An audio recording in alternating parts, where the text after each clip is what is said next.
To Malam Habu Tazzai, me ra'ayinka game da yanayin damanar mu ta Nijar kuma a Nijar yankin ƙasar Damargu?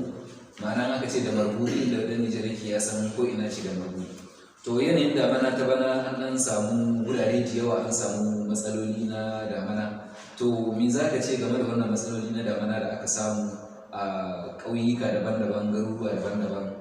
An sami gibi na damana, ba a samu ruwan sama da yawa ba, sannan haka ba a samu amfanin gona ba kamar su hatsi, su dawa, su wake da sauransu. To menene ra'ayinka game da wannan matsalar damana da aka samu?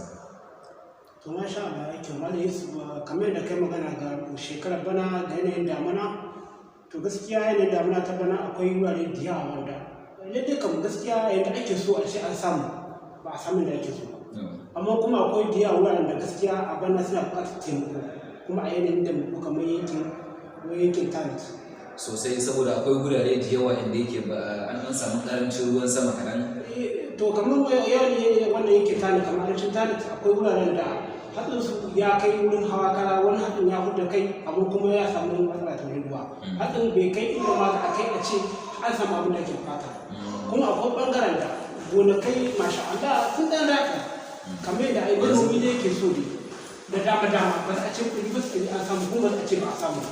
Yanzu kamar ma'ana arewacin Tanit da su kamar yammacin Tanit ma garuruwa, misali yanzu kamar irin su dai misalin garuruwan da suke arewacin Tanit da garuruwan da suke yammacin Tanit, ma'ana dai kusan dai da marbu'in dai dukan ta dai ba samu. Shi kafin akasarin noma kamar aka ce arewa, kamar daga arewacin Tanit zuwa gabacin Tanit zuwa yammacin Tanit, kamar kuma tsakanin Zandar da a taƙaice dai ma'ana dai aka ce dai yanki na da marbu'ai daga arewacin da magaran dai abin da ya kawo har zuwa su taku har zuwa Albisa. Yawwa. Dukkanin mafiya na ne manoma suke wannan yankin. Kuma a nan wannan gurare shi ne aka samu. To a kuma wannan tsakanin akwai guraren da abin matsalar da nake gaya maka, bayan haka nan akwai wuraren da su kai inda bukatar noman da sun kai da su ci albarkacin shi, to kuma amma hakan kuma ya bai kamar hatsi ya fara gudda kai bai kai ba inda zai a ce ya yi hatsi ya yi tsaki ya nuna,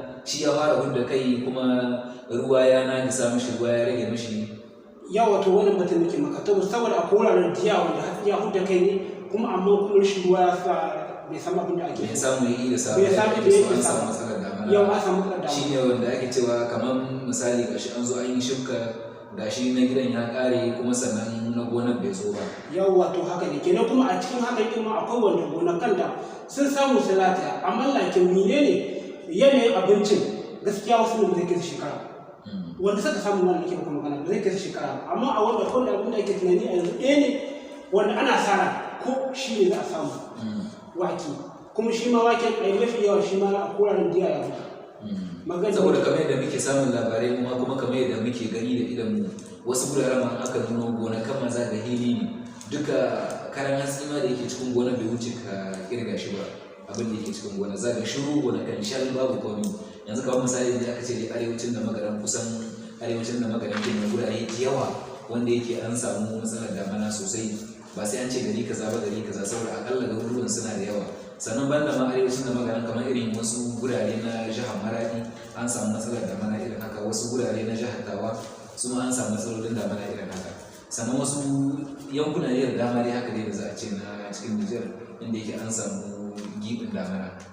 To kamar menene kiranka ga gwamnati game da wannan gibin damana da aka samu? Mene ya kamata a ce gwamnatin kasar mu Nijar ta yi domin taimaka ma su wa'annan yan uwana mu yan Nijar wanda suka samu gibin damana? Su gaskiya game da gwamnati kiran da zai yi ga gwamnati ta jiba talaka, ta jiba yadda suke ciki. Shi talaka babu abin da yake da a yau.